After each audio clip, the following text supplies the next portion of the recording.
De mon point de vue, un tel sujet, indépendamment de son importance, un tel postulat implique énormément de critiques et d'objectifs, tant du point de vue logique, du point de vue historique, et du point de vue des habitudes de familiarité, de connaissance, avec ce que les hommes pensent savoir de l'histoire des hommes. Mais il reste une dimension permanente, c'est que chaque fois que l'humanité a rencontré un sujet ou un objet d'espérance, elle a rencontré l'identité d'Israël.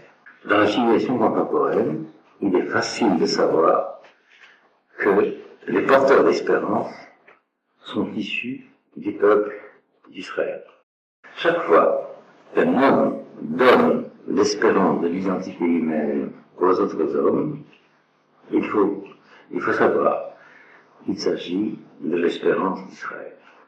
Il y a donc un cas particulier, les Juifs, qui, à travers les cultures, les civilisations, les siècles, les millénaires, ont dit, nous savons que nous portons l'espérance de l'histoire humaine. On ne peut pas ne pas se rendre compte qu'il y a là une singularité polémique, agressive. Si nous étions les seuls à dire cela, il y aurait peut-être la définition possible d'un rêve. Mais il faut savoir aussi qu'il y a un consensus de l'humanité entière pour reconnaître que lorsque quelque part passe l'espérance humaine, cela passe à travers l'identité d'Israël. Pendant longtemps, c'était une religion, enfin, dans les siècles précédents, un peu théoriquement. Et puis voilà qu'il arrive que nous vivons ces choses-là.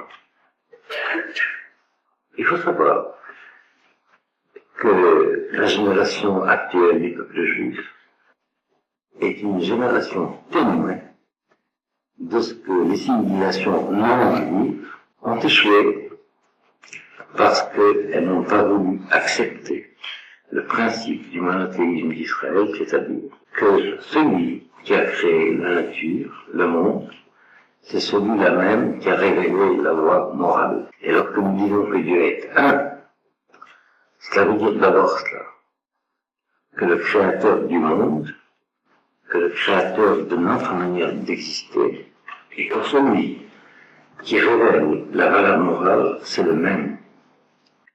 Et que par conséquent, il ne peut y avoir de réussite, de culture, de civilisation, d'histoire, de société, que dans la mesure où l'homme vit, se conduit d'après la loi morale. Or, il est bien évident que la seule civilisation, la seule religion, comme on dit, qui a pris pour principe la loi morale, c'est la religion d'Israël. Comme vous savez, ce que décidera Israël dans les jours qui viennent risque d'engager l'histoire du monde à venir. Ou bien Israël acceptera l'ultimatum des Américains, ou bien il refusera. Mais qu'est-ce qu'il y a en jeu?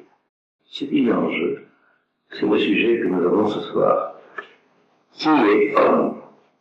Ce qu'il y a en jeu, c'est qu'il y a une coalition, une fois de plus, contre la manière d'être homme qui se nomme Israël. Et on ne peut pas ne pas s'en rendre compte lorsque la théorie et la réalité se rejoignent. Et qu'on a le privilège de vivre, il faut le savoir. Vous savez que depuis une trentaine d'années, on commémore ce que l'on nomme pudiquement l'Holocauste du temps des nazis. Mais rien ne changé. Il n'y a rien de changé. Ce que disent nos textes, en disant que lorsqu'émerge l'identité humaine qui se nomme l'homme, il y a une coalition pour tenter de le détruire. C'est ce que nous vivons. Et je pense que trop peu de juifs se rendent compte de cela, tout simplement. Il s'agit de cela.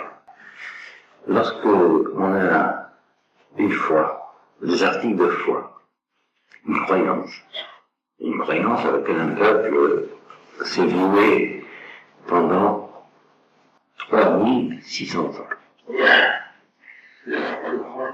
eh bien c'est que là on voit une réalité importante. Et lorsque ce dont parlent les articles de foi se réunissent dans l'histoire, il faut ouvrir les yeux. Il y a une société humaine qui est vouée selon le loi de la morale, une seule, Israël. Lorsque l'humanité entière parle d'Israël, elle utilise les critères de la loi morale pour juger Israël. Et c'est le seul cas de l'histoire humaine. C'est donc Yahvé qu'Israël est Israël. C'est ce que dit Yahvé. Il y a une seule manière d'être homme, dont la Bible a parlé lorsqu'elle dit Adam, et c'est Israël. Lorsqu'on lit les interviews des journaux, lorsque les journaux parlent des choses importantes qui se passent, on s'aperçoit effectivement, inconsciemment, l'humanité entière pense comme Judaïsme, s'il y a une manière d'être homme qui doit être désignée comme étant l'homme, le véhicule de l'espérance humaine, c'est Israël. Il arrive que subitement, après 2000 ans, de manière clandestine d'être Israël, l'identité juive.